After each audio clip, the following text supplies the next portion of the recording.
You want to get on the action? We want to hear from you. Hit us up, faderoutemail@gmail.com. Slide in our DMs on IG @FadeRoutePodcast. Drop us a DM on Twitter @FadeRouteDNZ. Comment on our YouTube channel, The Fade Route with DNZ.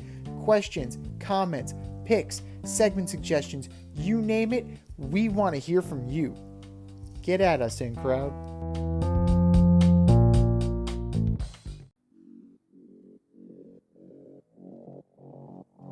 Coming at you from the Hey Yo Studios, it's The Fade Route with DNZ. Here are your hosts, D and Z.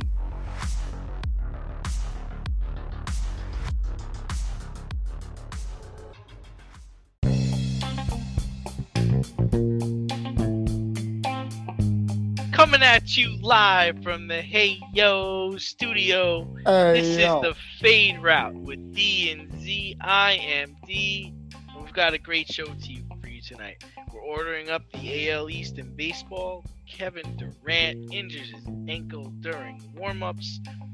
And Z and I fill out our NCAA brackets. But we'll begin today's show with the wait is over. Aaron Rodgers announced today, on the Pat McAfee podcast, that he decided that he was going to play football again last week. And on Friday, he decided that he was going to be playing for the New York Jets. And now they're starting to get all the players that he requested.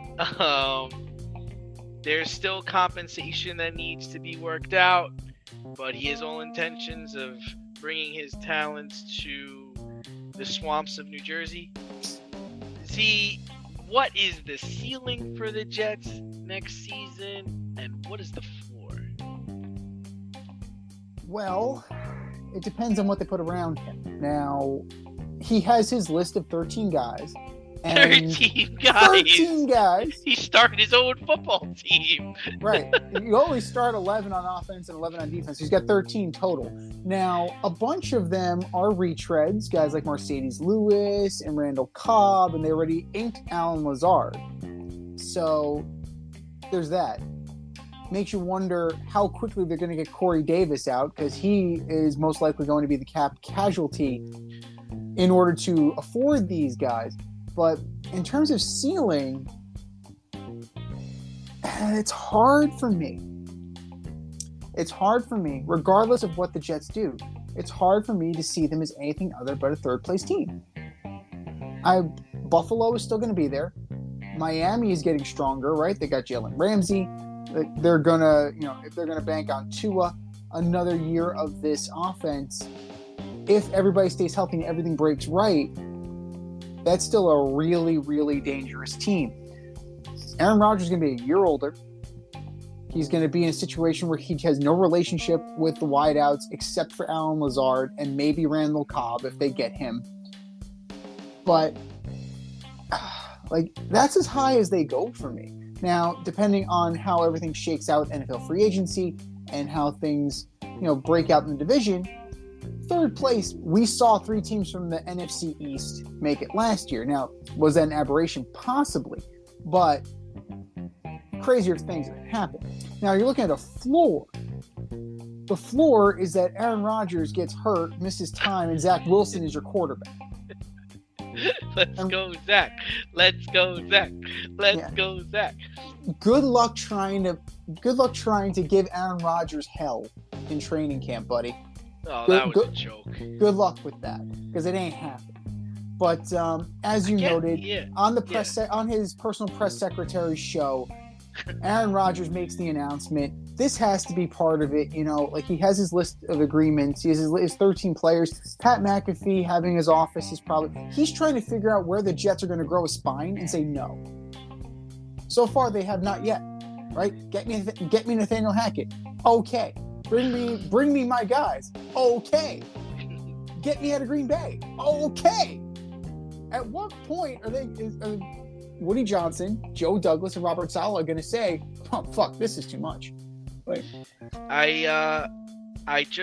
I'm having a hard time figuring out that the team that was a quarterback away had to get all these players to go get said quarterback.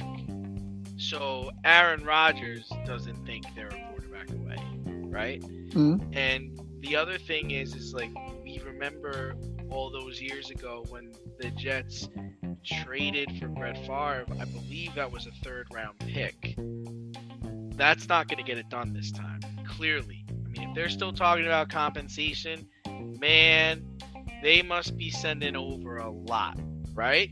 They're going to have to. The longer this goes, the more you feel like this isn't going to be, a 3rd rounder, a 5th rounder. This is smelling more and more like Stafford territory, right? We're talking probably 2 firsts, a 3rd, and a player, which probably is Corey Davis. I'm going to think that they're going to want.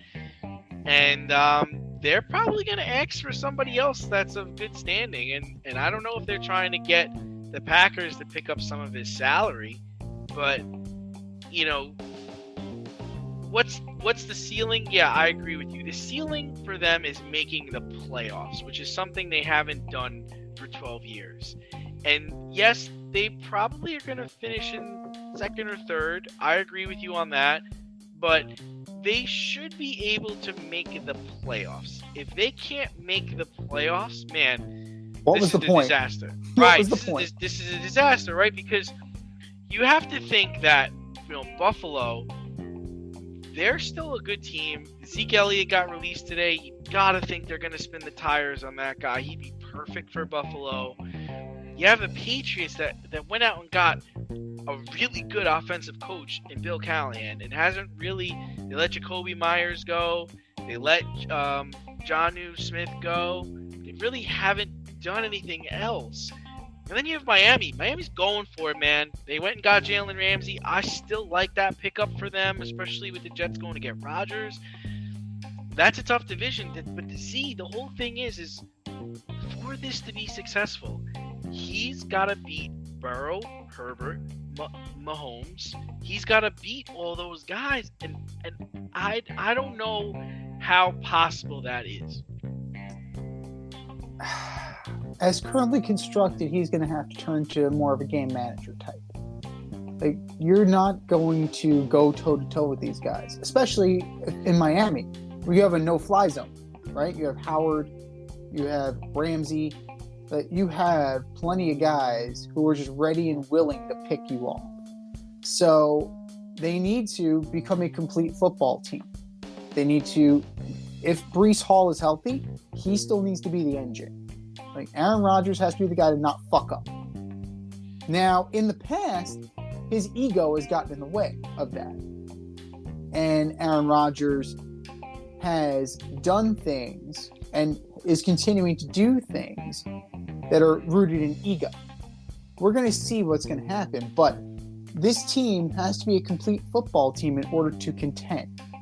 Like, yes, Breece Hall was a major injury last year. It was. But they could have survived it if they had a competent quarterback. They could have. Now they have the competent quarterback. If he gets hurt, if Breece Hall gets hurt again, and you're down to Michael Carter, Aaron Rodgers is going to put the team on his back. Now, that's dangerous. Yeah, but the other part of that, Z, is like, he had all these players and all this stuff and the coach in the NFC North, and he couldn't win. So why is it going to work now in the AFC East, in the AFC at all? The other part that I'm struggling to get my head around is, why wouldn't the Jets just trade for Jordan Love? Let's be 10 years ahead of the gambit, right? Mm-hmm. I mean, if back, right? I mean, go trade for Jordan Love. If you're eventually going to take Jordan Love in 10 or 13 years, go get him now. But, we were talking about this. You were talking about this yesterday. You've given up. You're going to give up so much, and you've gone and signed so many players. Why didn't you talk to Lamar Jackson? That's it. And people, listen, people laugh at me, but I'm sorry. If you were a quarterback away and you just went and got Alan Lazard, right? And you got this quarterback coach and this offensive coordinator, why is Baker Mayfield such a bad idea? Why isn't Baker Mayfield competent enough to hit the right guy, to throw the right pass? Are we really thinking he's that bad? Like, you need a Hall of Fame quarterback. You need a Hall of Fame caliber quarterback to win you the Super Bowl, but you're a quarterback away. Like, these are not adding up anymore, right? See, I mean, am I wrong? That you're not a quarterback away. You're a Hall of Fame level quarterback away, along with 20 other teams, right? Well, it depends on how they value it. This is a desperation move from a desperate team trying to be relevant. The last time that they hoisted a trophy, Joe Willie was jogging off the field. Yeah, but see, why are they desperate? Their claim last year was, we are a quarterback away. So you're not desperate. You're one player away. So why make the desperation moves you're making? Like, both can't be right. Both can't be right. Quarterback. The error is that they're choosing this quarterback. This quarterback knows that he's got them over a barrel. He is trying to manipulate. He's trying to orchestrate this, and he found the perfect mark. I guess, but to me, the Jets, should be in a position of power right now, because everybody's made their moves. Everybody's got their quarterback. There's nowhere else for Aaron to go. You're either going to go to the Jets or go back to the Packers, but they don't want you. You're not going to retire, dude. That's not an option. That's not an option. You think back to when Brady left New England. Brady went to the Buccaneers, but he also wanted to go to the Saints because he felt that they were a quarterback away. He felt that they were ready. All he asked for was sign Gronk. Yeah. Bring Gronk. But look what happened. And he's already poisoned the well here. Like today, in his comments, he said, I'm ready to go. Now we're waiting on the Packers. He already said this. Right. Now, well, he's holding compensation. He's holding their feet to the fire, and he's holding the Jets' feet to the fire because where's the leverage lie? With Green Bay. It doesn't lie with the Jets. The Jets cannot back out of this now. They have to land the fish. If they don't hook this fish, it will be a colossal failure, because Lamar Jackson is negotiating with other teams right now as we speak. Garoppolo's off the board. Carr's off the board. Baker Mayfield's off the board. You want to go get Matt Ryan? If you want to talk about old quarterbacks, if you want an old backup plan in case this goes south. Matt Ryan has Panthers written all over it. That's where That's where I think he's gonna go. Well, he's gonna fight. I don't know. I disagree. I mean, because to me, if you're still working on the details with Green Bay on compensation, right? Mm-hmm. It is only going to cost you 2 ones to go get Lamar Jackson. It's going to cost you 2 ones. So, like, let's say for instance that the Packers are asking what the Lions asked for, which was 2 firsts, a third, and a player. All you're giving up is 2 firsts for Lamar, even if you give him a shit offer, right? Yeah. 2 firsts and guaranteed money. How could you not spin the tires on that? When you went out and got Lazard, you went out and got competent players to add to your team that was only a quarterback away. Why is this quarterback not sexy to you? How do you not have that conversation? Or at what point do you have that conversation? If they give up more than 2 firsts for Aaron Rodgers, they got sandbagged, man. There's no other way to twist it. But that the Jets weren't the only team to almost land the player that they're looking to change their franchise. There were a number of other moves that were made since our show aired last week. Your Giants went and got a stud tight end, Darren Waller, for essentially a 3rd-round pick.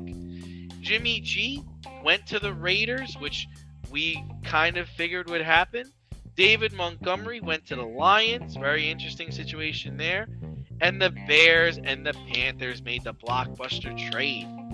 So, Z, what move did you like the most that has taken place? I love what the Bears did. Yeah. I love what the Bears crushed did. it. They solved their wide receiver problem. Now look at that wide receiver group, right? You have DJ Moore, you have Mooney, and then you have Chase Claypool. That's pretty good. You bring in a guy. You bring in Adam Thielen. Maybe you got a little something. Like now, you can't say that. Oh, Justin Fields needs weapons. Justin Fields has weapons. Justin Fields needs more excuses. That's the point. So I love what they're doing. I'm confused at what Carolina's doing because they're taking number one, right? They're drafting. You got to figure they're drafting a quarterback. Yes, got to be young. Or I heard they really like Stroud too. Yeah, but I mean that addresses the elephant in the room of Andrew Dalton going there. Dalton's there for 2 years. Now he's there to mentor. He's going to be there to mentor. But what are you doing with this team, right? You bring in Miles Sanders. You brought in Hayden Hurst. You brought in, I believe, Jesse Bates went there from Cincinnati. I'm confused as to what the identity is. Are you building this team, or do you think that you can compete in that division? I'm confused by that because the Falcons are going for it. I like that the Falcons are sneaky here.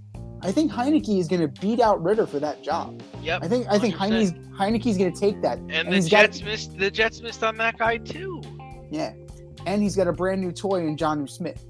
Jonnu Smith with Kyle Pitts. You can actually move Pitts out to wide out, and you have Drake London. That's pretty good. That's pretty good. That division is winnable. As far as the other kind of machinations around, I know our guy Chris Manhertz got signed. Congratulations, Chris. McGlinchey went to Denver. Which was smart. It's good. You're building up the offensive line around Russ. They're building the offensive line around Russ. You gotta like that move. But one head scratcher for me is Darnold to the Niners. Now I know you like it. Love it. But here's what I see. Didn't my man really go there to be a third stringer? Because I don't think he can beat out Purdy, and I certainly don't think he can beat out a healthy Trey Lance. Is he just there to keep a roster spot warm? But I mean, of the teams that took a major risk, it's got to be the Raiders. I got to say the Raiders took a major risk, not from a talent standpoint, but from a health standpoint on Jimmy Garoppolo. They brought in a guy who we know who he is. He wins. He wins when he's on the field. He wins when he's on the field. He's a winner. He wins when he's on the field. He's getting the best talent. He's probably the best talent he's had. He's getting the best talent he's had, and a running back and a wide receiver, and he's hooking up with his old coach. And they're probably going to draft a quarterback at 7. Yeah, that doesn't mean much to me. The fact is that Jimmy Garoppolo is good for one debilitating injury per year, and that of those 3 years, they're going to get sunk 3 times because of Jimmy. They need a veteran backup behind him. Now, The best thing that could have happened to him was that they brought in his friend Jacoby Brissett. Instead, Jacoby Brissett is in Washington. So that's I think Jacoby Myers went. Yes, Jacoby Myers is in Vegas with him. Yep. But,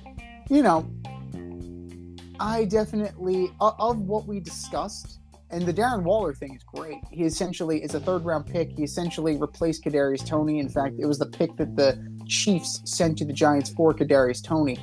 But of the bunch, right, the Bears have set themselves up majorly. Now, Ryan Poles just can't fuck it up in the draft because unless he's planning on flipping some of these assets, I think he set the Bears up for major league success. Yeah, I mean, it's all predicated now on building the foundation of the team, right? Mm-hmm. You've got to address the running back issue. Zeke Elliott could be one of those guys, right? Mm-hmm. They're going to have to build the defense. They traded their best linebacker. They're going to need corners. He's got a lot of work to do. And I wouldn't be surprised if at 9, if the Georgia defensive tackle is not there, that they do trade it back, which they should. A lot of people said that the Bears could have gotten more if they traded with another team like the Colts or another team that's looking to move up. Like they could have gotten more for what they asked, but I think they're fine. I think they're good. And to combat what you're saying, you're not sure what the Panthers are doing. The Panthers are in a shit division. They're gonna compete. They think they're gonna compete. They gotta beat Derek Carr, dude. They gotta beat Baker Mayfield. They've got to probably beat Taylor Heineke of the Falcons. Like, I think you forgot that the Panthers were, I think, a game or two away from making the playoffs last year. Like, no, I didn't forget. They're garbage. That division was garbage. You seem to forget that division was under 500. The division is garbage, but they're going to compete, and they've got Frank Reich, who's the right guy. He's just got to figure out which quarterback he's going to get. But I really keep going back to the moves the Dolphins made, man. Like, I really think Jalen Ramsey on this team, like, they're going for it. And it's like, yeah, New York Jets, you want to go get Aaron Rodgers? No problem. We're going to fucking go get Jalen Ramsey. Well, good luck throwing the ball on us. That's what you want to do. You want to throw the ball? Good. Go throw the ball on us. And I think that's awesome. I'm surprised Buffalo, I think, is bringing back Poyer, which is a good move for them. The 49ers are another team. It's like, dude, how are you not calling Lamar right now? Come on, Christian McCaffrey, and then you've got Kittle. You got everything.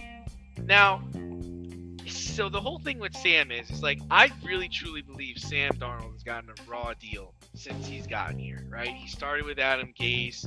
He moved on to Todd Bowles.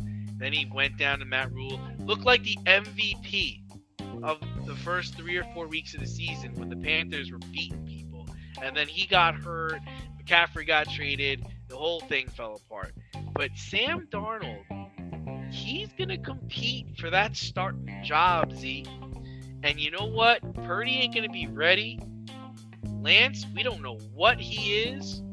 Wouldn't it be great if Sam Darnold is the Geno Smith story of 2023 and the Jets have Geno Smith, Sam Darnold making the playoffs or playing really well, and they're sitting on Aaron Rodgers and they're like 5-5. Like, that's what I'm liking. That's what I'm hearing right now. I mean, that's a bunch of fairy tales. So I'm glad you believe in fairy tales, but I don't see it. I just don't see it with. I don't see it with Sam Darnold. I've seen enough of him. Why can't you? If Kyle Shanahan is winning games with Brock Purdy, why can't he win games with Sam Darnold? Because Sam Darnold is not Brock Purdy. Sam Darnold doesn't play that game. Why can't it be that, we wanted Sam Darnold. We always liked the way he played, and we always said, if we had a chance, we go and get him. You don't think you don't think he was on their draft board a couple of years ago? You don't think he's had an eye for Sam Darnold for the last couple of years? I do. I really do. You saw Sam Darnold, everybody else on that board. Doesn't matter. This is all bullshit. Like, John Lynch brought him in. He's going to say what he needs to say. We know what Sam Darnold is. Sam Darnold is not a great quarterback. He's not even a good quarterback. He will compete. He will compete. But he's not good. He's not good enough. He's not good enough. He's overrated, just like Baker Mayfield was overrated, and most of the quarterbacks in that draft were overrated. Like, they're just not that good. At some point, we need to pull the plug out. The problem with Sam Darnold was the same problem he had in college. He throws to the wrong team too much. So what does he do? He comes out, like Geno Smith. He's coached by Adam Gase, who doesn't prepare him for fucking a high school football game. Then he gets Todd Bowles, who is a defensive coach, doesn't know what to do with him. Then he goes down to Carolina, where he's hooked up with Matt Rule, who knows a little bit about offense, and he's playing well. And then he got hurt. And then they traded away his best weapon. Like, I truly believe that on a team like the 49ers, he's going to compete at a high level. there's nothing to say that when he's coached by competent people that he can play at a high level. Look at Geno Smith. Is Geno Smith he's a product of what happened to him when he got drafted? He got put in a bad situation in New York, and he really hasn't gotten a chance to compete for a starting job until now. Now look, he's getting paid. He's getting paid, man. Don't sleep on Sam Darnold. We're gonna be talking about him and saying he's comeback player of the year. And they're gonna regret that, just like they're gonna regret Geno Smith. Well, I don't think 1 year does not the turnaround make. Don't fall for it. I think with Geno Smith though is that I don't think the Seahawks are going to be stupid. I think they're going to draft a quarterback. I think they'll draft the kid from Florida, and that would make all the more sense.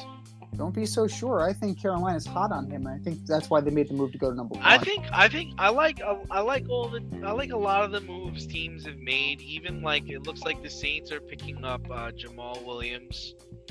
That makes sense for them, right? We don't know what Alvin Kamara's status is, so you definitely need to shore that team up. He going to jail. I'll tell you right now what his status is. He going to jail. But even look at the Cowboys going to get Stephon Gilmore. Mm-hmm. So now they got Gilmore and Diggs. Like, I still can't believe that the Jets with Sauce Gardner didn't think to themselves, let's go get another competent corner instead of dicking around trying to get 38 and 39-year-old Aaron Rodgers. Don't you think that they should have gotten the Gilmore sweepstakes? You're telling me you couldn't throw a draft pick to get Gilmore, who's still probably a top 10 guy? I even saw Thornhill, the safety from the Kansas City Chiefs. He's on the Broncos now. The Broncos or the Browns?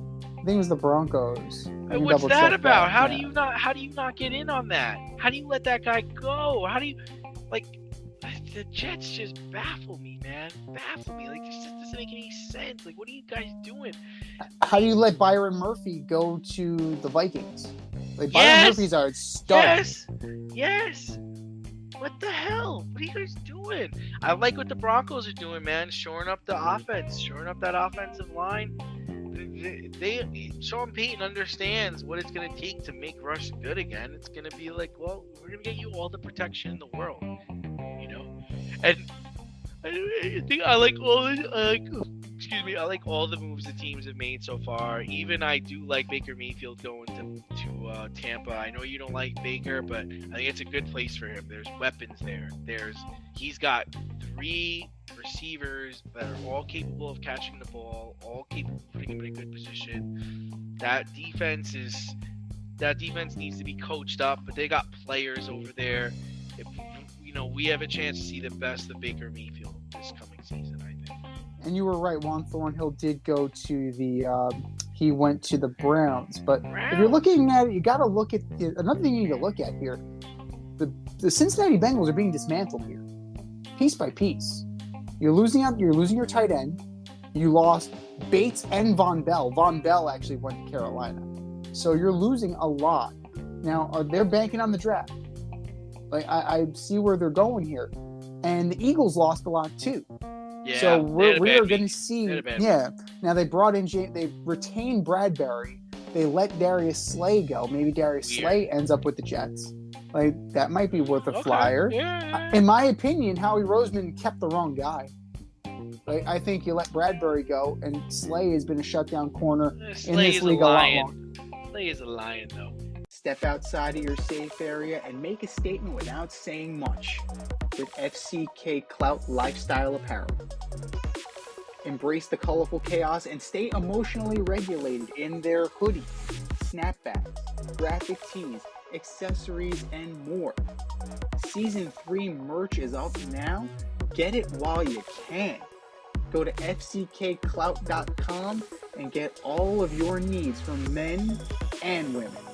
That's fckclout.com.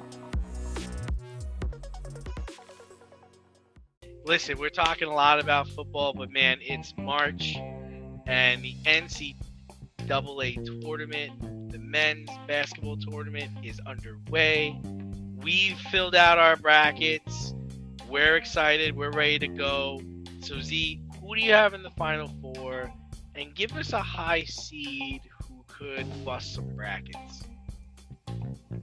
I mean, well, define high here. Are we taking a 16 here? No, it doesn't have to be. No, it could be. I mean, listen, it could be a 3 seed. It could be a 4 seed. Whatever, like a high seed that's going to surprise some people. I mean, if you're looking at it, like, if you want to run into a buzzsaw, look no further than UConn. Yeah. UConn they're well coached and they're hungry. They haven't been in for a while. They're drawing Iona in the first round. That's going to be a game that I'm looking at, not just because we're in MAC country. Let's go, Pitino. Or do you want him to lose so he takes the St. John's job? No, I want Pitino to win. I will love Rick Pitino. I ran into him last year when I went into the game. I love it. Yeah, I would think he's going to go to St. John's, Texas Tech, or Notre Dame. But that happens regardless if he wins or loses. But yeah, I love Iona. I love Alabama getting bounced at some point. I don't think they're making it out. There's too much drama going on around that team. And, Kansas is steady Eddie. I can't trust them even though they've won. Like, I could definitely see them making it out of their bracket. If you were looking for a team that could make a little bit of a run, I don't know. It's just something, and this is going to sound bad because they're a traditional power, but now that Duke is in, Duke can make a run. They're an 8. Like, that's very low for them. Like, usually they're in the 1-2. Lowest is a 4. Duke is in. Duke can make some noise. Now, out of that, I don't trust Purdue. Like, Purdue got to number 1, couldn't stick. I think we're only going to have one number 1 team make it to the Final Four. I'm looking at Houston. I'm thinking Houston. So if you're looking at, if I'm looking at it, I'm going to go Houston. Houston versus UCLA is hot, but I do like UConn. Screw it. I'm going to go Houston, UConn in that side. Wow. And yeah, Houston and UConn. Don't trust it. Guys, do not take this to your bookie. I'm just throwing that out there. Don't 60% of the time, number 1s make it to the Final Four, just so you know. 60%, yeah, but a lot. These are parity, right? We're now in the age of parity, thanks to NILs. Those teams of the past, they're not coming through that door. Like, they're spread. It's spread around. Alabama is the overall number 1 seed. Alabama's a football school. Alabama is a straight-up football school, yet they're in. Out of the South, I got to go with Arizona. I think Arizona is going to do enough to win. And then, it's close enough to chalk. It's a 2. And then out of the East, I can't really go with Duke, even though I think they're going to make a run. I can see them losing to – I'm going to have them going out to Marquette. So a 1 and a few 2s. I think that's going to be where I go. A 1, 2 2s, and a 5. Like, that's as rich as I'm willing to go. All right. Well, in my Final Four, I've got Houston, UCLA, Virginia, and Tennessee. I got UCLA beating Tennessee in the championship. That's a 1, a 2, and 2 4s. I picked Tennessee about a month ago to win it all at 22. I think it was 2,200 to 1. So, yep, that's what I did. But for a bracket buster, I'm going with the Big East. I'm thinking it's going to be Creighton that's going to bust some brackets. UConn's another team that I kind of agree with you on. Like, they were playing really good in the beginning of the season, and then they kind of, like, I don't know what happened. They lost interest or whatever, but then they had a lull. But they just have a tough first round opponent. I like Iona. Rick Pitino knows basketball, and I wouldn't count him out. Now Creighton is pretty much the gem of the Big East. So I could see them beating NC State. Baylor has very good guard play, and that's where I get hung up. Is that will they be able to beat Baylor? Because if they beat Baylor, they can beat Arizona, and they can totally get to like the Elite Eight. But I like Baylor's guard play. They have very good guards. But yeah, I mean, it should be fun. It should be interesting. Do you have a major upset? I'm talking like 14, 15, 16. Do you have any one of those teams making it out of the first round? No, not this year. No, not even a chance. The 12 and the 13, they're just not that good. Like I said, the highest for me I'm going is a 6. I would toot Iona down. I think Iona could play really well. It's just the problem is like once they beat UConn, they got to play a team like St. Mary's. That's gonna be tough. And that region in general is tough because then ultimately someone's gonna have to play Kansas.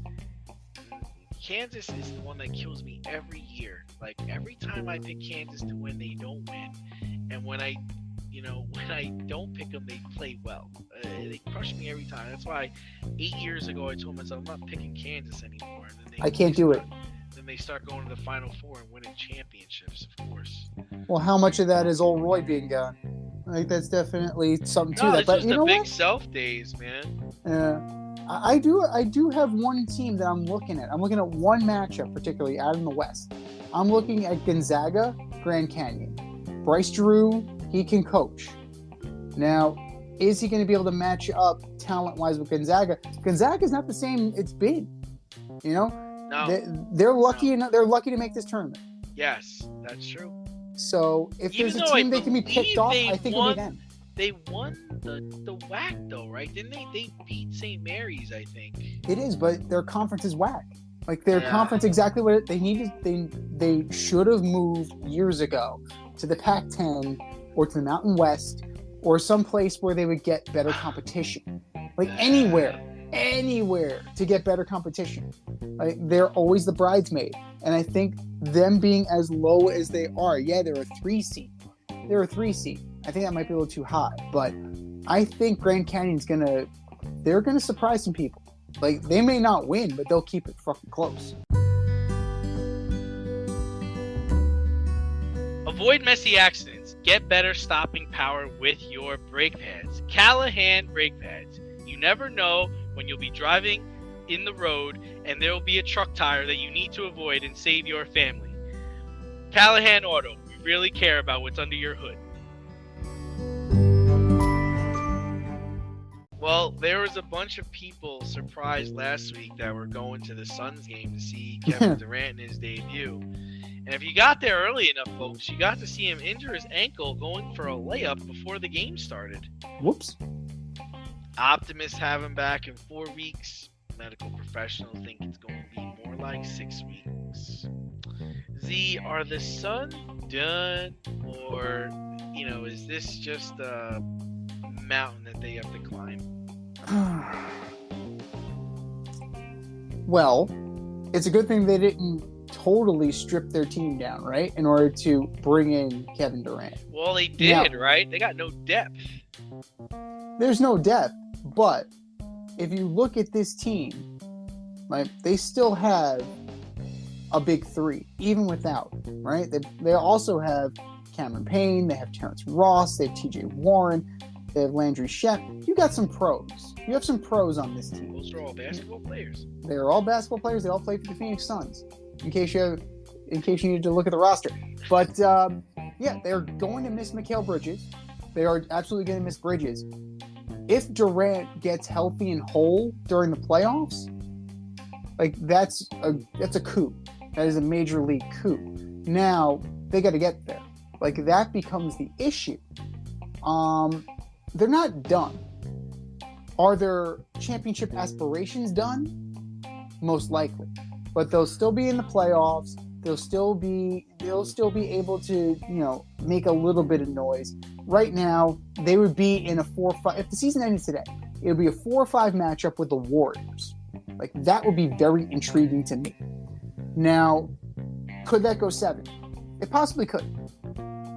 You know how shooting goes. You can be ice cold or be red hot. the Suns and the Warriors, that's going to be a really good series. Now, they could be one and done. They could be out in the first round without Kevin Durant. With a healthy Kevin Durant, again, considering whether or not they survive Golden State in the first round, because most likely it's either going to be them or the Clippers. I don't see the Wolves moving up. I definitely don't see the Thunder. The Mavericks aren't going to miraculously right the ship. They're not. Kyrie and Luka are not going to magically learn how to play with each other. That looks like a disaster of a trade. Yeah. They can't even play. They can't even get on the court. They're hurt. No. And then you look at the Lakers around that. Nobody's making that jump. Of who I just mentioned, who are in the tournament, nobody's going to make the jump. So it's either going to be the Suns Warriors or Suns Clippers. Now, that's going to be intriguing either way. They can win either one of those series. They can also lose either one of those series. And if they move on, they're getting clipped in the next round. Because you're drawing either Memphis, who plays well with or without John Morant. Which is odd, right? Yeah. Why they play? I watched their game. Still in Brooks' system. Yeah, it works. Mm-hmm. Now, the Suns have veteran experience. Could they catch the Nuggets? Sure they could. The Nuggets haven't proven anything in this league. They have not proven anything. Jokic has proven he's a 3-time MVP or worthy of being a 3-time MVP. But as a team, they haven't proved shit. And then you have the Sacramento Kings. Are they the doormat that they've been? Or are they going to be who they've been this year? Because this year, they've been on fire. But it's been, 20 years of wilderness? I'm pardon me if I don't trust the Sacramento Kings. I wouldn't even trust the Sacramento Kings to get out of the first round. So, if Kevin Durant comes back and the Suns are still in the playoffs, you just got a major league shot in the arm. But if the prognosis is more realistic and it is more like 6 weeks, there's a chance that he'll be on the outside looking in. Yeah, I mean, his health is a concern for me. Mm-hmm. So the fact that he hurt himself going for a layup before the game even started, and he's had health issues for the last 5 years.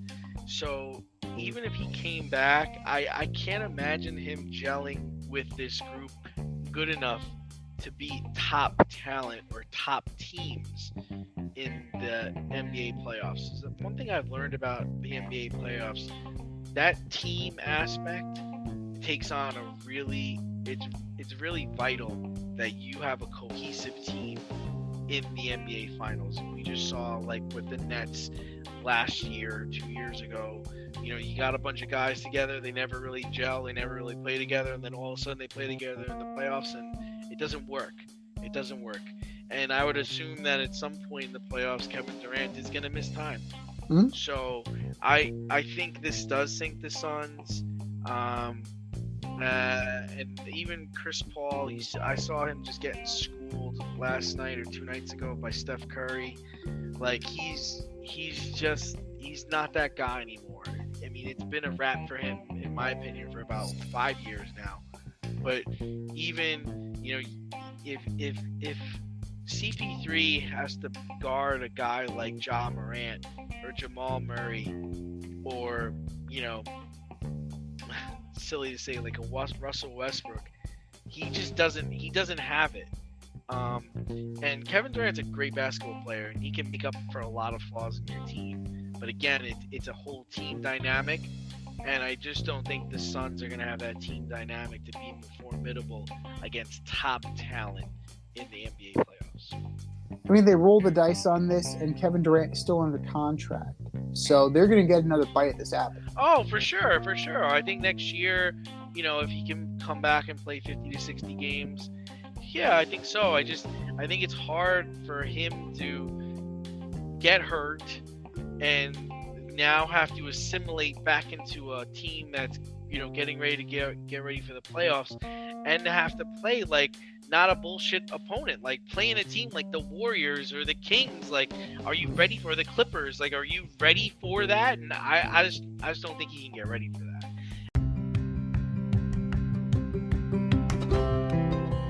Do you love brownies? Of course you love brownies. But you know what's better than a brownie? A delicious, handcrafted, gourmet brownie delivered right to your doorstep. That's what our guys at Sweet Life Brownie Co. offer. Chef Tommy D and the crew offer a dozen delicious delights that you will crave, from the classic OB to Dutch apple to campfire s'mores and many more.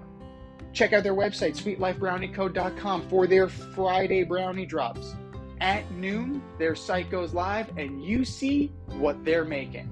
Since you're there, become a site member and earn points. You earn 50 points just by signing up. Make sure you follow them on Instagram and Facebook too, at sweetlifebrownie_co, for the latest updates and their latest releases and creations. That's sweetlifebrownieco.com. Give them a call, 845-641-3043, and tell them D&Z sent you.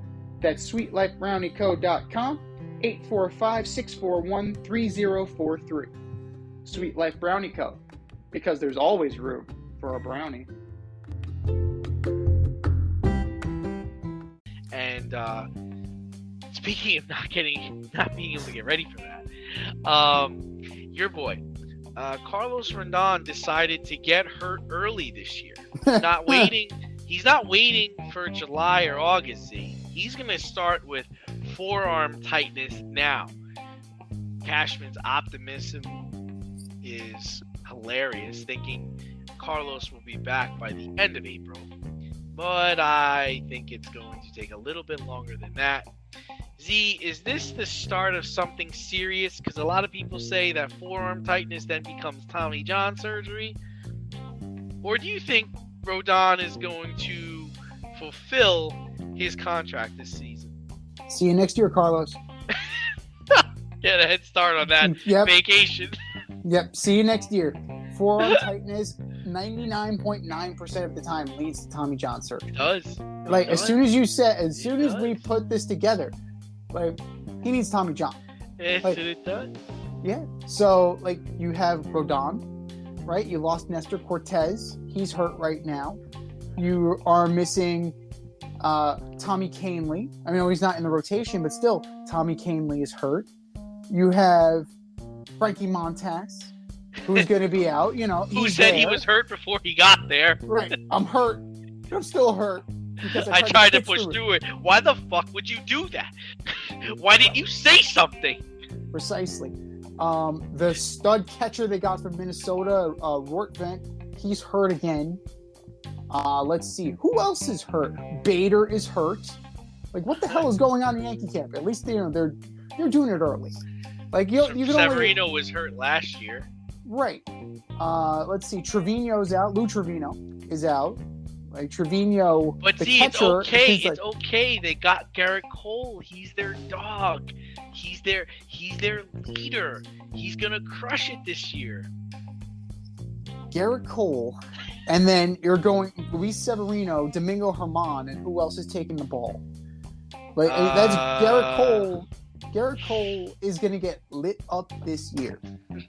You know as well as I do that Garrett Cole is going to get lit up this year. His fastball is straight as a string. Eventually, you need to throw something more than a fastball. The spider tack is an issue. People are going to lay off the slider. It's not that good without the spider tack. He's spiking it. He was spiking it with the spider tack. He throws a lot of hangers with them. Now look at that bullpen. Efros got hurt last year. Clay Holmes had a meltdown last year. There's a crisis of confidence with Clay Holmes last year. Who's their closer? I think it's Clay Holmes. That guy. Yeah, I think they were banking on Canley returning to the form he had before he left the Yankees the first time. Michael King is back, which is nice. But is Michael King going to be back to form? He was an all-star last year. He was a shutdown reliever. Now, we'll see. Loaizaga is Loaizaga. They think they've unlocked Wandy Peralta out of that bullpen. There are a lot more questions than answers on the Yankees this year. And it's not just in the pitching side, right? Is Anthony Volpe legitimately going to make this team? Is IKF, who's now taking fly balls in center. He's taking warm-ups in center. Why don't you go stack some fly balls in the outfield? He's shagging in center. They have how many center fielders on this team? We're going to convert a shortstop who started out as a catcher. He's not Craig Biggio. If they're trying to catch lightning in a bottle here, maybe they're just trying to showcase off his versatility to trade him. I know the Dodgers are interested, especially now that Gavin Lux is hurt. And then you put him with Miguel Rojas and everything looks good. But, Oswaldo Cabrera, okay, we're going to get a full year of him, right? Is he going to be who he was last year? Or is he going to be the guy in the playoffs who wasn't very good? Florial is a quadruple A player. Aaron Hicks is barely hanging on, but he's here. If Aaron Hicks starts the season with a 162 batting average, DFA. And you know what's going to happen, too. You better make sure he catches every ball in that outfield, man. They're going to kill him. They're going to crush him. What is the lasting memory you have from last year? Aaron Hicks pulling up lame and having to be taken out of the game. Just Aaron Hicks playing baseball. Just that. I just don't like it. I think they need to move on from him. I think they never should have brought in Donaldson, but they needed to get Gary Sanchez out of here. So I understand that, but he's got to go too. 37, 8, 27, bro. You need to get some of these guys off the roster because Peraza, Volpe, and then in a year, Dominguez. Those three guys are going to be on this roster. Volpe as soon as this year. Peraza maybe as soon as this year. But they're knocking on the door. So Cashman can't manipulate their service time by stashing them in the minors. If they're ready, Yankee fans want to see them. And Yankee fans are tired of the crap that they've been putting out there with the Hickses and the Donaldsons and the IKFs. They can't justify unless they're all three of them need to be hitting 400 each. And IKF can't make a fucking error. That's the only way they're going to justify keeping their jobs. That's the only way that Yankee fans are going to stomach having those guys in AAA. Because they've waited long, and dare I say the Yankees have been patient. Yankee fans have been patient. Right? It's about damn time they reinvigorate this roster. They need to reimagine this roster with younger players. They did it last year with Cabrera, right? Cabrera came up and he was a breath of fresh air. The other guys would provide that same breath of fresh air, but the GM is the one who's cocking it up. Now, as far as the pitching goes, that's something scary altogether because I don't know where you're making up. I don't know where you're making this up. Do you convert King back to a starter? Do you put Marinaccio in there? I don't think you're going to have a non-roster invitee.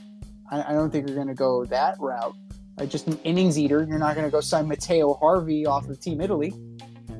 The Yankees could very well be in trouble very, very quickly this season. So, whatever magic Cashman needs to do, whatever he has to pull out of his hat, he's gonna have to do it because otherwise,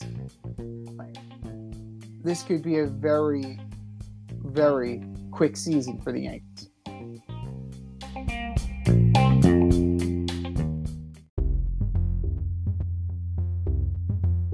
Are you in need of air care maintenance or service? I have the company for you. Air Care Technicians.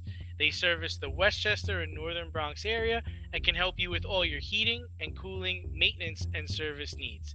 Just give them a call at 914-315-1547. Again, that's 914-315-1547. Or shoot them an email at aircaretechnicians@gmail.com.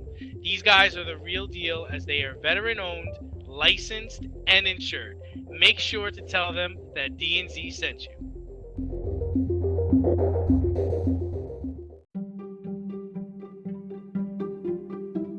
The The choice is yours.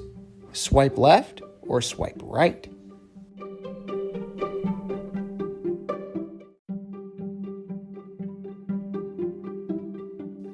All right, my online dating fans. If you've been on Bumble, if you've been on Tinder, if you've been anywhere on those, you know how it goes. You like it, you swipe right. You don't like it, you swipe left. It's that simple. Swipe left or swipe right on Team USA in the World Baseball Classic. Man, I am totally swiping left on this, man. Like, what the hell is going on? We got all these studs and we're losing 10-2 to Mexico? We got guys like Pete Alonso, Nolan Arenado, Paul Goldschmidt, Trey Turner, Mike Trout, Tim Anderson. We can't go more than 2 runs? Garbage. Swiping left. I'm swiping left for the other reason. It's not the offense. It's not the offense. It's the manipulation being done by the higher-ups because you're trying to preserve the major league season, right? Because we're in the middle of spring training. These guys had to be plucked from their home teams to go and play for this trophy, right? Back in the day, it used to be you play in the Olympics. Can't play in the Olympics because that's during Major League Baseball season. So if you want Major League talent on this roster, you have to play in like February because you're not going to play immediately after the World Series. That's not going to happen. Now, the pitching. Jason Adam, Daniel Barr, David Bednar, Kyle Freeland, Kendall Graveman, Merrill Kelly, Aaron Loup, Lance Lynn, Nick Martinez, Miles McCollum, Adam Ottavino, Ryan Presley. I finally got to somebody who's impressive. Ryan Presley. Like, Lance Lynn's an innings eater. Like, you really brought an innings eater to the World Baseball Classic. Adam Ottavino. Oh, can you get a slider over this year? Because he couldn't when he was with the Mets. He couldn't do it last year. And they went and re-upped him. Thanks, guys. Thank you so much. Then you're looking at Brady Singer, Devin Williams from Milwaukee, okay, and then 47-year-old Adam Wainwright. Is he the pitching coach? Is he like a player coach? Is that what's going on here? No, Andy Pettit's the pitching coach. I would argue that the coaching staff is better than some of the guys that got on the field. You know, you got your boy D-Row as the manager. You got Brian McCann as your bench coach. Junior is the hitting coach. Ken Griffey Jr. is the hitting coach. Right? Righetti is your bullpen coach. Michael Young is your batting practice pitcher. Like, come on. But to me, it's not about the bats. It's about the arms. And they need, if they want to make noise in this tournament, they need to kind of take the shackles off of their players. Other teams aren't doing that. Other teams are letting their players play. So it's an organizational thing. It's a philosophical thing. And as long as those organizational and philosophical constraints are in place, they're not going anywhere. Sorry. Swipe left or... I'll take the next one. Oh, yeah, please. Swipe left or swipe right. Aaron Rodgers rocking number 12 for the Jets next season, which has been retired since Joe Willie wore it. Swipe left. Absolutely not. Like you're going to erase the one moment of Jets history for this guy. Like, come on. Are you fucking kidding me, ladies and gentlemen? Like, what more? Like, that's got to be on his wish list, right? That has to be, right? It's got to be. Like, his list of demands, where he's going to see if these guys have a spine. It's like, okay, I want number 12. Joe Willie has to present me with it. He has to put it on me. He's got to kiss me. He's got to give me, he's got to kiss me on the cheek. And then he's got to give me those sweet leg stockings, and he's got to, give me an endorsement deal for that. At what point do you grow a set and say, this is too much? Fuck off. Right. Go back into darkness. Yeah, I'm swiping left on this too. I actually think that he should wear 8. Go wear 8. I mean, I can't remember any Jet wearing 8. Tui Asapopo. I Asobo, whatever his name was. He wore 8. Mark Brunell, I think, wore 8 for the Jets. No, he might have worn 11. And it's double Brett Favre. Yeah, I think Aaron said he's going to talk to Joe about it. But I think a lot of the old timers won't like that either. So it would be better off if Aaron just didn't do it. Okay, next one. This reminds me a lot of when LaTroy Hawkins went to the Yankees, and he wore number 21 for about a month. Yankee fans ripped him a new one. Because he was honoring Roberto Clemente, which is fine. Like, honoring Roberto Clemente is fine if you're in Pittsburgh. If you're in New York, that's Paul O'Neill's number. Like, you're not Paul O'Neill. Like, that's why Paul O'Neill's number is now in Monument Park. That's why it's retired. So, it's not a situation where the Jets don't have enough numbers. Like, they can make this happen. Do not piss away what little legacy you have just to placate this guy. I'm just saying, folks. Don't do it. Swipe left or swipe right. Colts releasing Matt Ryan. I'm totally swiping right on him. Matt Ryan is done. I know you and I disagree on that, but Matt Ryan is done as a starting quarterback. To bring him back is to go back on that hamster wheel. How many times did he get benched last year? Now, you got to hope that there's more organizational stability there. You got to hope. Because it's absolutely nonsensical what's going on in Indy and how many quarterbacks they've run through since Andrew Luck retired. And they're going to take another one. But Matt Ryan is one more touchdown than pick. That's what he was last year. He's regressed. He's gotten older. And that's okay. You know, you don't have to stick around forever. If you really want to play in this league, go be a backup. But your whole tenure in Indy was fraught with mismanagement and incompetence.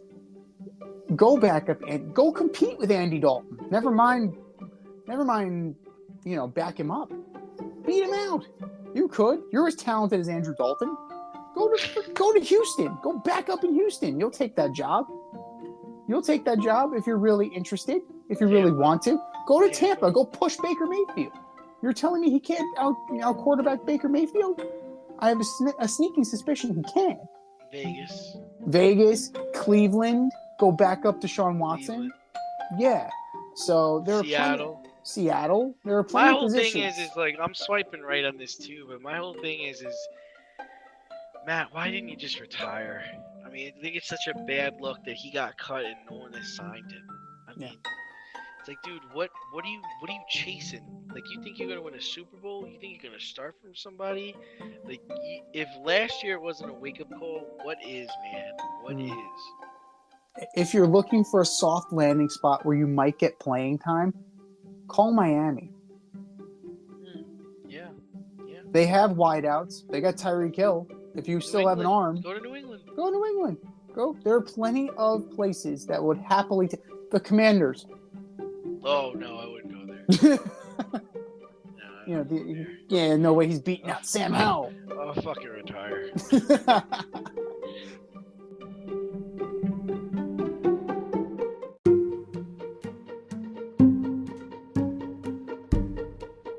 The Fade Store presents the Alleged Superstar of the Week Award.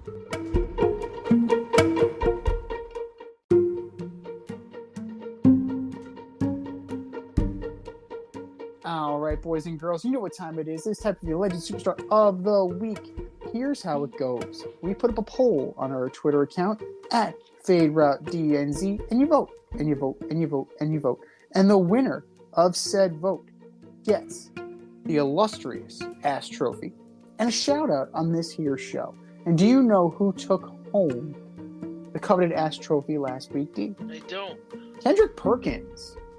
Kendrick Perkins took home the illustrious and wonderful Ass Trophy for his comments and clickbait, and then threatening to see JJ Redick's Elvis Presley looking ass on Get Up.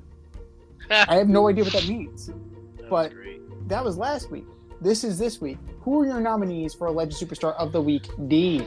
Man, I got some real winners here. First, I have up Zeke Elliott, two-time Russian champ, former top 5 pick, was released by the Cowboys today. I wonder who's going to feed Zeke now. Zeke Elliott, you are my Alleged Superstar of the Week. Next, the Boston Celtics. On Monday, you lost 111 to 109 to Houston, who only has 16 wins all season. You're the Boston Celtics. You're the number 2 seed in the East. How does this even happen? Boston Celtics, you are my Alleged Superstar of the Week. And last and certainly least is the Team USA, losing 10-2 to Mexico with a lineup that features Pete Alonso, Nolan Arenado, Paul Goldschmidt, Trey Turner, Tim Anderson, Mike Trout. You guys can't score more than 2 runs. Do better, boys. Just do better. Z, what do you got? I'm going to start with Aaron Rodgers and the Jets front office together. This whole situation is fucked. This whole situation is fucked. Presenting this wish list. He says he didn't do it. He said, or do we really believe him? He made some suggestions. Really? After the Jets front office went to California to meet with him and bent over backwards to try and make this trade happen, he presented them with a list of demands. And boy howdy, are they trying to fill these lists of demands. When it just makes it sound like he doesn't want to play there. He's putting all these barriers up, and it's like, wait, they said that. They said yes? I can't believe it. Are you fucking kidding me? Now I actually have to go play for these assholes? I wonder at what point do the Jets realize they're being taken advantage of? What point does Aaron Rodgers sign with the Patriots? At what point? At what point do they realize that they're being taken for a ride here? When all they had to do was pony up some guaranteed money and send 2 draft picks to the Baltimore Ravens. At what point do they realize that they really messed up? And at what point does Aaron Rodgers decide that, hey, maybe it was me? Aaron Rodgers and the New York Jets, you are my Alleged Superstar of the Week. The New York Yankees, for allegedly charging your players for in-flight Wi-Fi on your private jet. Really, guys? Are we're that strapped for cash? Because apparently, from what I understand, it's about 4 Garrett Cole pitches equals how much it would take to fit your jet with in-flight Wi-Fi for free. So 4 Garrett Cole pitches. Pull him 4 pitches early in one start, and you can have Wi-Fi for your players in flight during their flights. Hey, maybe they'll look at some video. Like maybe they'll do more statistical analysis. Maybe they'll use more analytics and be more terrible at the play. Maybe. But hey, they could also just be watching a movie. New York Yankees, nickel and diming your players. You are my Alleged Superstar of the Week. And last but not least, Jalen Carter.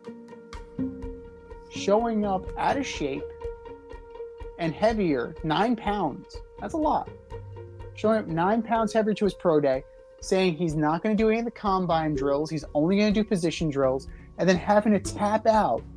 He could not finish his combine workout. He could not finish He could not finish his pro day workout because he was so fat, out of shape, and blown up. That's not a good look, especially for a guy who at one point could have been the number 1 pick. Let's not forget that Jalen Carter also had the issue earlier with the drunk driving that ultimately led to 2 people dying. So things are not lining up well for Mr. Carter. And this just appears to be one more decision that he is looking to regret. Jalen Carter, you are my Alleged Superstar of the Week. That's all we got, guys. Go to our Twitter account at FadeRouteDNZ and you vote. And you vote, and you vote, and you vote. And for our nominees. Just do better, boys. Just do better.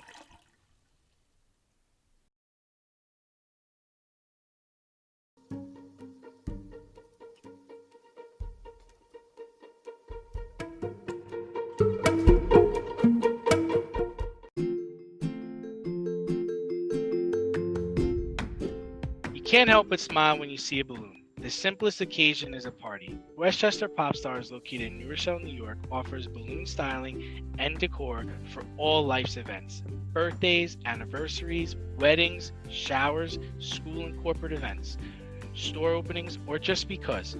Westchester Pop Stars takes balloons and shapes them into works of art, creating decorative installations for your special occasions. No event is too big or too small, and their custom personalization service is top-notch. Westchester Pop Stars is a private studio, quickly expanding. In-person consultation is by appointment only. Send an email to westchesterpopstars@gmail.com for more information or to schedule an appointment. No need to hire an event stylist. All you need is balloons. Currently servicing Westchester, Putnam, New York City, and Connecticut. To find Westchester Pop Stars, search for them on Instagram, Facebook, or Google.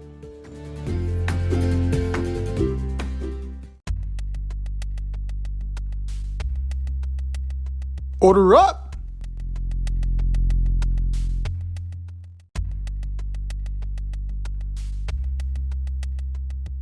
All right, boys and girls, as part of our MLB preview, it is time for us to order up. Order up, order up. This week, we are ordering up the American League East from 5 to 1. Who ya got, D? Oh, trash. All right, start with the Boston Red Sox. How the mighty have fallen. Trevor Story, Alberto Mondesi, Rafa Devers is the offense. Chris Sale, Corey Kluber, Nick Pivetta, and James Paxton. That guy still pitches. No, he doesn't. I mean, do I have to say any more? Boston's in the bottom of this barrel. Number 4, I've got Tampa. I think it really comes down to Glass now and Wander Franco. The Rays have pushed the right buttons for the last several years, and I think they'll do enough to compete for a wild card spot. Nothing crazy. Number 3, I got the Yankees, man. I think their pitching is going to fail them. We talked about it earlier in this broadcast. Rodon is already hurt. Cole is not a leader. Montas is hurt. Severino was hurt last year. Nestor Cortez is hurt. And Domingo Germán ain't shit. So that's what I got with the Yankees. Number 2, I got Toronto. I think Vlad Jr. will lead the league in home runs again. I like how they upgraded the defense of the outfield with Kielmeyer and Varsho. I do like what Toronto did in the offseason. And I think it's time, man. It's Baltimore Orioles time. No Brady Anderson, but they've got Adley Rutschman. I got him winning the MVP. I think the Young O's are winning the division. I think pitching, they're gonna have to pitch their hearts out. Kyle Bradish, Kramer, Grayson, Rodriguez, and then that's it. That's what I got. What do you got, Z? I mean, that's a bold choice at number 1. That is definitely a bold choice. Now, we can agree on the Boston Red Sox. The Boston Red Sox, it does not look good. But your opening day starter is Corey Kluber. That's all you need to know about the Boston Red Sox. And this is not the Corey Kluber who was with the then Cleveland Indians, right? This is the Corey Kluber that's kind of been bouncing around between the Yankees and the Rangers and the Rays, and now he's with you.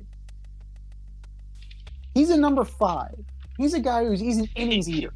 He's a number 5. He's a number 5. He's an innings eater. He's a guy who's there to get his ass kicked. Not in your rotation. Not in yours. James Paxton, you're still paying him? Like, he's hurt again. Well, no shit. He's hurt still. Chris Sale, what are you going to get from Chris Sale? Not much. Not much. Like, you're banking on Tristan Casas. You're banking on, maybe Bobby Dahlbeck finally becomes something. But yeah, right. Right. Yeah, Rafa Devers is probably gonna. They're gonna have to get rid of Rafa Devers. Like, you brought in Adam Duvall. He's probably gonna get traded. You're probably gonna trade Kike Hernandez. Like, I don't see a whole lot of wins. I don't see a whole lot coming out of this. You know, the immortal Jolie Rodriguez is in your bullpen. Like, I don't see a lot there. Fourth place, the New York Yankees. They did not. Nothing they did impressed me. You know, their rotation. Like, hopefully they're getting it out of the way now. But if they're not, they're in for a long year. And there are too many question marks. There are too many question marks as far as IKF, Donaldson, Hicks. Like, are you know, is Jose Trevino for real? Is DJ LeMahieu going to be healthy all year? There's a lot. There's a lot of questions. Is Volpe going to make this team? Is Volpe going to be any good? What are you going to get from Glaber? I mean, the surest thing is Aaron Judge. Giancarlo Stanton to a lesser degree. But that's it. Everything else up in the air. That's too rich for my blood. I'm not fixing to take that. Number 3. I like the Rays. Right? Their young pitching is going to be a year stronger. Glasnow will be back. Like, we'll see if Glasnow will be what Glasnow was. Yura McClanahan, we'll see what Shane McClanahan is. And they always seem to draft and develop. They always seem to find the guy. Like, who's it going to be this year? Who's going to be the guy that they found that's going to, like, unlock himself and become a superstar? Is it going to be Luke Raley? Is it going to be Jose Siri? Is it going to be Isaac Paredes? Like, you saw a little flash from him last year. Is he going to be the guy? Like, Kevin Cash always seems to know what he's doing, and that organization is always on point. So the Rays they're gonna be in the conversation. Number 2, I think they're a year away. They're a year and a couple of good pitchers away. They have good young pitchers, but they need some veteran anchors. They're not there yet. Kyle Gibson is not it. And I'm talking about the Baltimore Orioles. Like, they can hit. They absolutely can hit. Like, is John Means going to be back healthy this year? Who knows? You hope so. Austin Voth. Saw plenty of him with the Nationals, but was not impressed. They probably need 1 or 2 more arms. Now, is it possible? Do they get in on the Shohei Ohtani sweepstakes if he becomes available and they're in the playoff hunt? They have assets to give.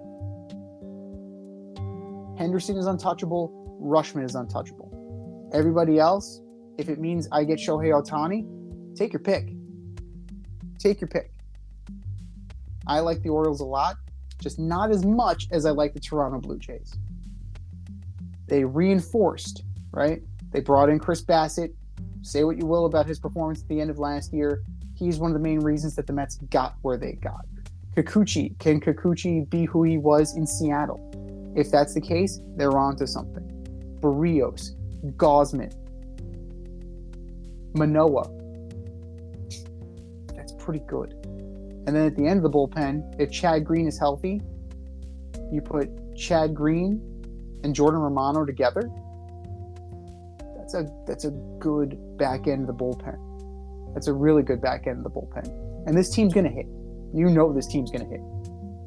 You know, Kirk, Bichette, Biggio, Vladdy Jr., Whit Merrifield. They brought in Brandon Belt. Like, Brandon Belt is going to help spell Vladdy, going to keep him fresh. And I really, it's possible, Vladdy can take home the MVP this year because they went out and got Brandon Belt. They are a little thin in the outfield. If Kiermaier gets hurt, like, what are you going to do? I guess you move Whit Merrifield to the outfield. I didn't even mention Matt Chapman.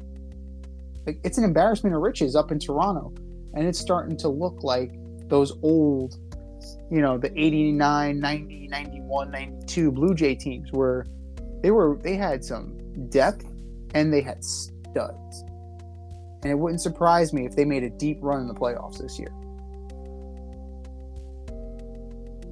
This has been the Fade Route with D&Z. Thanks for tuning in tonight. Catch our podcast on Wednesday night on Anchor, Spotify, iHeartRadio, wherever you listen to your podcast. So until next time, stay faded, everyone. Time for us to run the goal route, but we'll talk to you next week. Thanks for listening to this episode of our podcast. If you like what you heard and want to hear more, be sure to like and subscribe on your favorite podcast platform. Rate us 5 stars, leave us a review, turn on subscription notifications, and tell your friends. Spread the word, spread it wide.